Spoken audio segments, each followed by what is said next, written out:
Spectrovision Radio.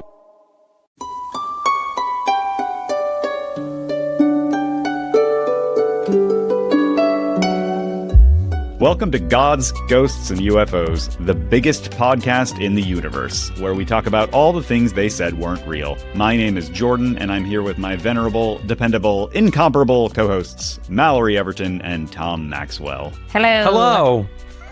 That's us. Before we get into our ripe, juicy topics, we want to remind you that even though you can listen to our show anywhere, we live over on Substack. So if you want to say hi, ask a question, share a story, whatever, that's where you can go to do it. godsghostsufos.com, link in the description, as they say. Plus, also, all three of us are writers, and I have it on good authority that there are some essays on the way. I think that you guys are going to be writing some essays. Okay, I didn't get the hint. Okay. Here are the topics that we're going to discuss today. First, I quote, "The surprising science of miracles." Sorry if you don't like that word, because that's what it's called. Surprising? And, surprising. I don't like to be What surprised. a I don't like that controversial word. Competing theories of consciousness and how our brains might actually block psychic abilities. That's what we're talking about today. Tom, do you want to start us off? Yeah, I actually want to take the surprising science behind miracles because it's, again, a really well-written piece. This was published by Broadview magazine on May 8th. It was written by Anne Theroux, and I beg apologies for my butchery of French, which I'm always going to butcher. The story centers on Jacqueline Duffin, who's a hematologist, medical historian, and professor emerita at Queen's University. Her work helped confirm the second intercessory miracle of Canadian-born Marguerite de Youville, leading to her canonization. Now, an intercessory miracle is one of which happens after the person has died. After Marguerite died, she interceded with God on behalf of someone who had prayed to her for their own sake or on behalf of someone else. And in order to be eligible for sainthood in the Catholic Church, a candidate must have two intercessory miracles officially recognized. Now, why this person, Jacqueline Duffin, got involved is really interesting because she moved to Ottawa because her husband got a job. And she was looking for work and she was making friends in the hospital, and somebody gave her a one-off gig and they said, okay, look, please review these medical slides, give us your opinion, but we're not going to tell you anything about the case. Just write a report on what you see. And so she is looking at slides of bone marrow with someone who has the bad leukemia. And there's a remission, and then it comes back, and then there's another remission. And so she writes the report, and this was in the 1970s. I'll read from the piece. The outcome was an impossible one in the 1970s when a relapse of the disease was considered incurable. And I will hasten to say that this particular disease now, it's only 50-50. You literally are flipping a coin, and that's if you're a child. Right, so the leukemia that my son had was ALL. It's what they call the good cancer. And trust me, you know, when I was his age, it was 5% survivable. It was 95% for him. The other stuff that gets in where you need bone marrow transplants, the odds are low. In the 70s, it was functionally a death sentence. Okay.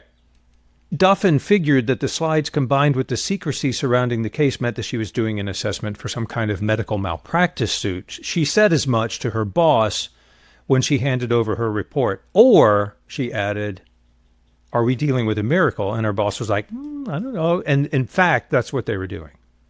Duffin was later asked to appear before an ecclesiastical tribunal in order to recount how the patient, whose family and community had prayed to Marguerite de Youville, had experienced a recovery that couldn't be explained by medical science. At first, she was reluctant.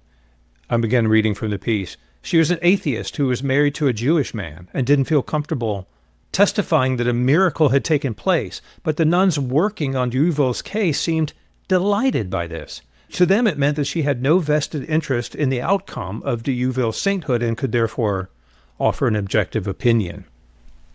Now, this idea of using medical scrutiny to judge whether or not something is a miracle has been around since the first half of the 18th century, thanks to Pope Benedict XIV, the so-called Enlightenment Pope, who issued strict rules about the process. partly in order to stave off Protestant accusations of Catholic corruption and superstition. So his criteria stipulated several things: that the disease must be serious, that there was objective proof of its existence, that other treatments failed, and that the cure was rapid and lasting. So let's take leukemia remissions like this person had. Those are not even considered until 10 years have gone by.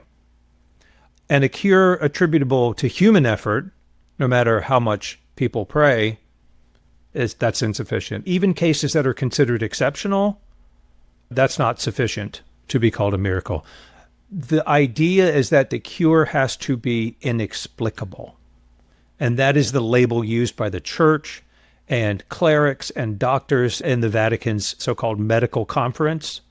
And if it passes their scrutiny, then it goes to a panel of theologians who must determine whether the inexplicable resulted from intercessory prayer. And if so, the miracle is usually approved by a caucus of cardinals and the Pope.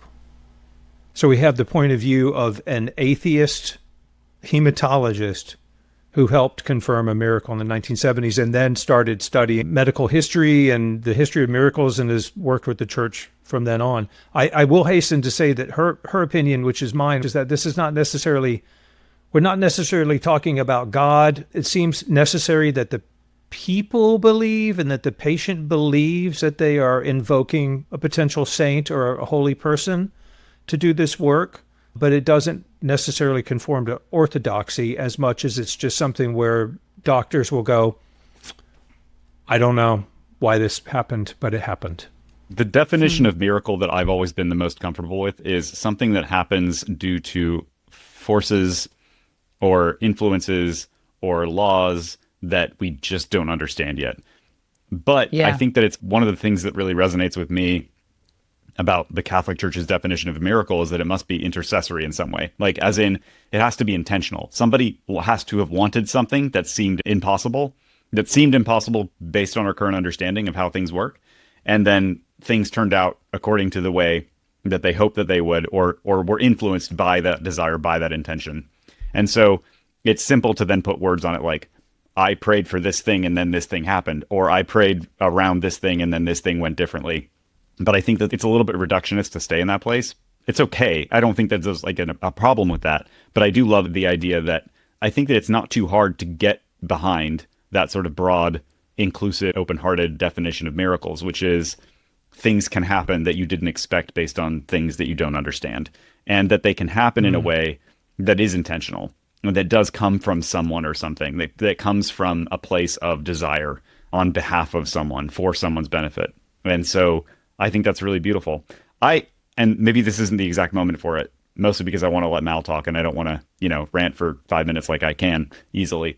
But I do wonder about, this is a whole other conversation that I plan on writing about on our Substack, is what our sort of allergy is to the word God and why we are so uncomfortable with it and why it's so divisive of a word. I know why. I'll tell you why right now. I think there's lots of reasons. I'd be curious to hear your opinion, Tom, but I also don't want to have been the person to derail the conversation. So I almost want to say, it's don't orthodoxy. Answer me. It's orthodoxy. Sure. The Catholic Church people prayed to a person who wasn't a saint because she must have been a righteous person, and they said, please help. And it was proven sufficiently to the church, and the church canonized her literally. So now she is a saint. Right. The church will not canonize Shiva. Right. It's just not going to happen. They're bounded they've drawn boundaries around what is acceptable or not acceptable about the way they define. And those are pursuant to orthodoxy. But I think you're right that what makes people uncomfortable is probably not God, but the box that God is put in. That probably no one should ever try to, but also what else are our brains, our limited capacity, what we're supposed to do. Like, I understand why it happens, but I think that's what people are saying.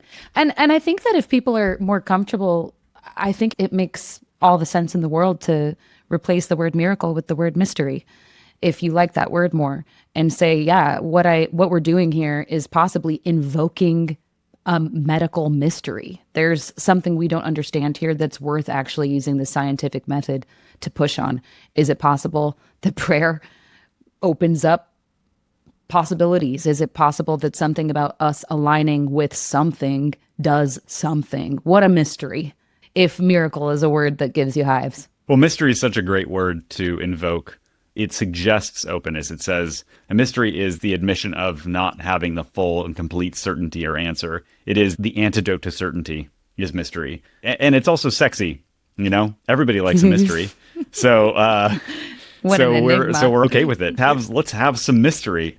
If you went up onto an oncology ward and interviewed the doctors and nurses who work there and said, has anything happened with any of your patients that you would term inexplicable in terms of like their recovery?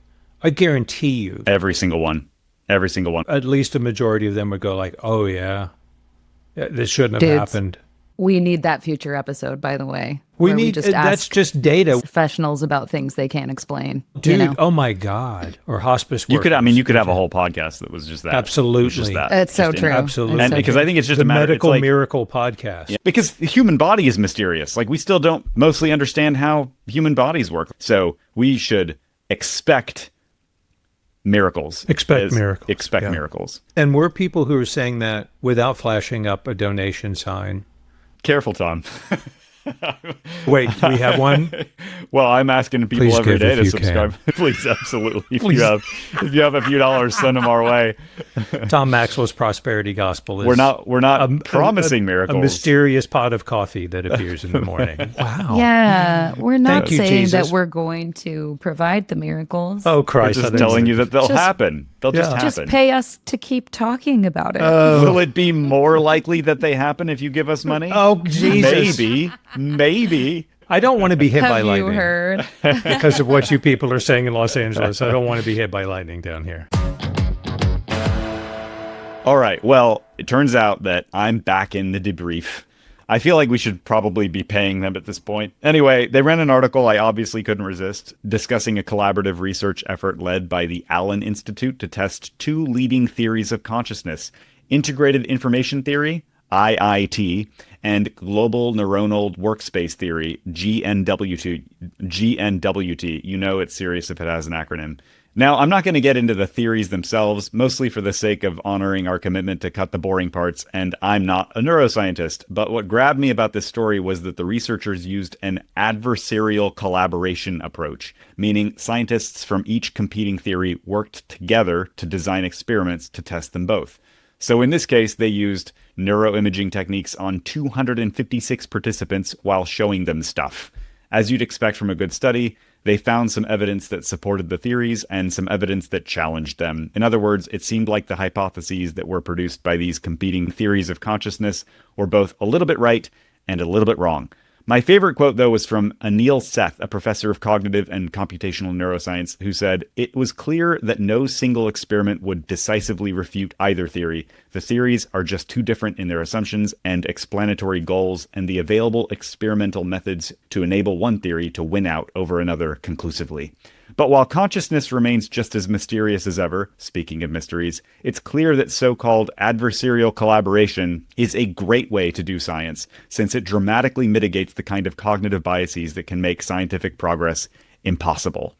Christoph Koch, one of the investigators behind this study, said that the biomedical field could hugely profit by friendly competition among theories, but it requires a great deal of cooperation and work. In other words, these kinds of adversarial collaborations often aren't used because they're, well, hard. But people like Christoph are doing it anyway because, as he says at the very end of the article, unraveling this mystery is the passion of my entire life. God bless that man. Wait, so did I miss this? What are the two competing ideas?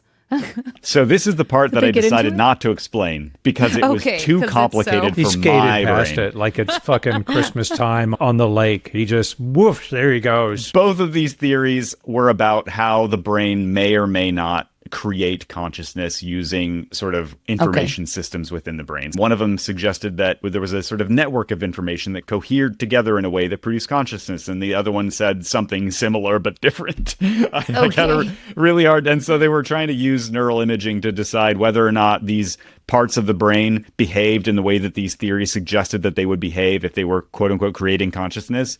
And in neither case was anything conclusive discovered, but they saw a lot of things that they hadn't seen before because they were looking for things they hadn't looked for before in doing this sort of neural imaging as they were trying to identify consciousness or whatever. My own opinion of this stuff and experience, just as a human being, and a lot of the writers and thinkers that I admire the most on this stuff suggest that consciousness is not something that originates in the biology of the brain, which is a very anti-materialist view. Yeah. And one thing I appreciated about this article, actually, is at the very beginning, what was this particular sentence? Scientists have also explored whether or not consciousness may arise out of eureka moments. Lucid dreams may represent a higher state of consciousness. Complex human memory could be the key, or even the idea that the entire universe may be conscious. And it's like, okay, that absolutely, like, and we don't know. There's just this vast endemic mystery of being that about what is being? What is it that we're doing here? Like, what is it to be aware of things and to be interacting with things as an aware being? And that like basic fundamental question of what it is to be human and what it is to be alive. We don't know. And I'm very dubious that you're going to find the answer by doing neural imaging, but it's still great that science is being done this way at all. Well, and adversarial, that's just another way of saying that it's two competing ideas, right? Which is better than just having one. Like we just have one theory and we're like pretty sure. You're right. Like it'll create more openness if it's like I'm just assuming that the bully on the playground is not just an asshole. That's one theory. The other theory is that perhaps he has a bad dad. It's nice to have more than one operating theory just to keep you loose, right? Yeah.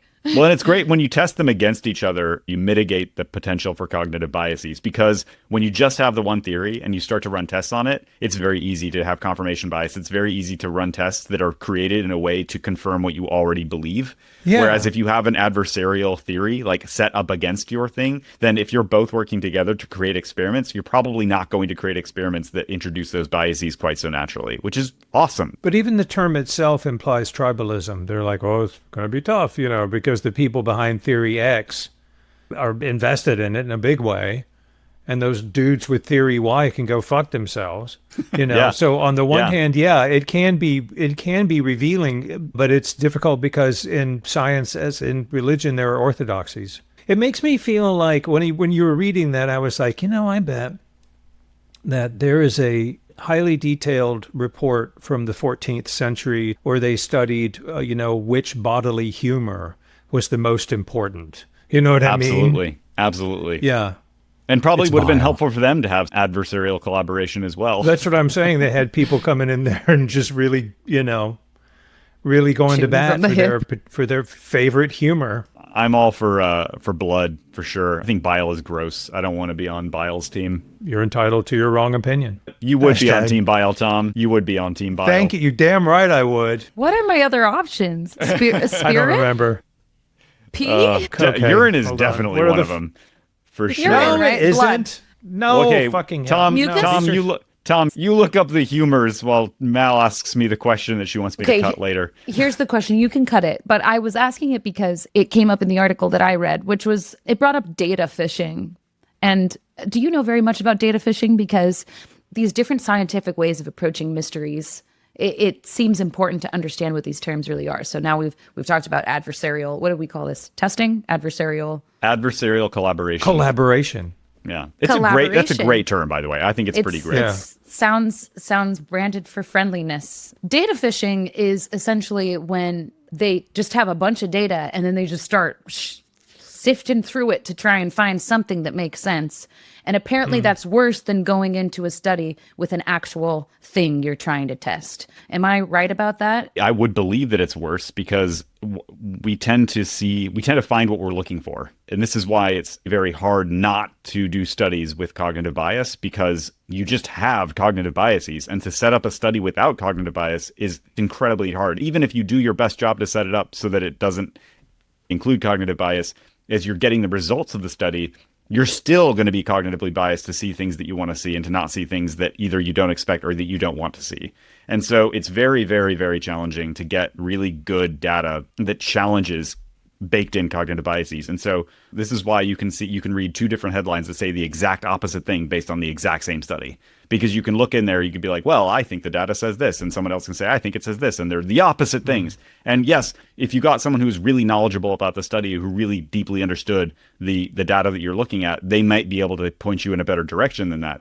But we're talking about the way that people interact with numbers. And it's hard. It's very, very hard to do this right. We are not naturally rational creatures. And so it's extremely challenging for us. And they're all blind spots too. It's not like we often think that we're being rational when we're being the most irrational. They're called cognitive biases for a reason. You don't see them. You operate by them.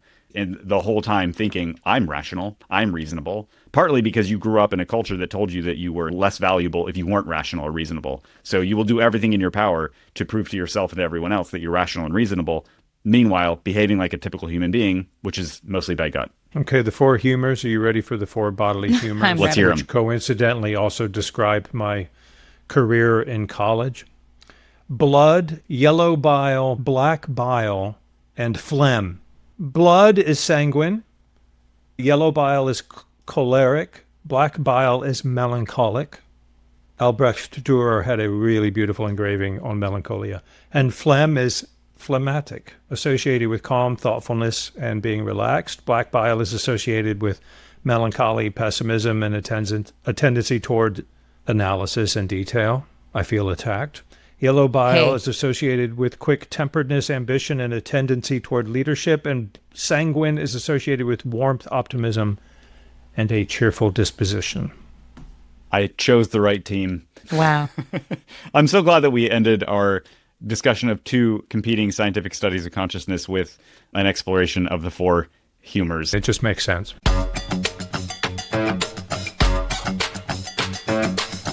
My article also touches on some of the things that you talked about, Jordan, which I find exciting. It's from the Paranormal Daily News, but a similar story was written in Vice a couple months ago, and it's actually based on a study that came out last year. The title of the article is "The Frontal Lobe is Blocking Psychic Abilities," and it's clickbait. I know, but it's pretty, the bait, it leads to something tasty and juicy, which is that it's probably the main and most important thing about this article is how legit this study was.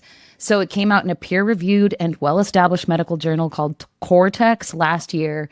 It focuses on the study of the nervous system and cognitive behavior. And what they found was that when they suppressed the left medial middle frontal lobe, test subjects did better on psychic testing than control subjects. And according to that article, this is the part of the brain that's responsible for mediating self-awareness, which is very interesting. And this is also not surprising. You know, in Scientific American back in 2012, I believe, had a massive article about psychedelics expanding the mind by reducing brain activity. So the idea of suppressing parts of the brain contributing to psychic abilities is not new to us, or at least what do we want to say, heightened cognitive experiences. But just for the listeners specifically, when we talk about psychic abilities or psi phenomena, what we're referring to are telepathy, clairvoyance, or remote viewing, which is essentially knowing or seeing things that are not in your immediate viewing ability, and precognition, or things about the future, and then psychokinesis, which is moving objects or things. And this particular study is also based on research, which makes it even more legitimate because it's building on the research of these 2 earlier papers that came out of the Princeton Engineering Anomalies Research Lab. And they studied 2 people who had frontal brain injuries. They had brain lesions to see if they had reduced self-awareness would allow psi abilities. And they found that they did. But this particular study that this article is about, man, it has just lots going for it. 108 participants from various backgrounds, ages, and genders, 2 sets of 500 trials. The positive results far surpassed chance, approximately 100 to 1. Those were the odds that were shared. That's wild. So for every 100 tests, you only have 1 that wouldn't be positive, that wouldn't lead toward the assumption that this person was manipulating the influence of the... And just to get specific, so the actual task was that the participants were supposed to influence the output of a random event generator. So essentially an arrow on a computer screen. And both test subjects in the frontal brain lesions, those earlier papers, and in the current study that we're talking about from 2024, they showed massive abilities to be able to influence that random event generator. You'd think that greater brain activity would equal more intense or heightened experiences, but this research, which is building on now a body of research says otherwise. And here's the quote I wanted to read. In fact, when we look at the experiences with perhaps the greatest intensity of all, near-death experiences, the brain is hardly functioning, if at all. We now know that psychic ability isn't some special power that people have. It's the result of decreased activity in the brain. Awareness expands as brain function decreases. No materialistic model of the brain can account for this. It only makes sense if you see the brain as a filter, not a generator of consciousness, which brings us back to Jordan's article, which is... That was my first response, was the idea of the brain as a filter for a universal conscious, which we only have access to, which we do not create in any sort of neuroscientific way. And that when that concept of self and mind function is suppressed, then a greater awareness becomes available to us. We can also do this through meditation. That's amazing to me. And I heard an interview with a guy whose name escapes me, but he was talking about how psychologists used to do tests on people where they would test sort of their skin response when being shown sort of provocative images, and that the person would have a physiological response, almost like a lie detector, where even if you're a facile liar, your body will act in a certain way that sort of betrays you. And then they found out that people had reactions anticipating the image, that their bodies would react before they were even shown the image. And then they were like, this is the great gift of being organic. They talked about testing earthworms and how earthworms would change their behavior prior to vibrations being introduced in their environment that would cause them, stress, that they would react in an anticipatory fashion. They talked about finches. Birds are really good at this, where they would start hopping around the cage or start acting sort of alarmed prior to being shown a picture of a predator. Worms. That's amazing. Yeah. I think that's the title for the episode. Precognitive everything. That's the thing. Yeah.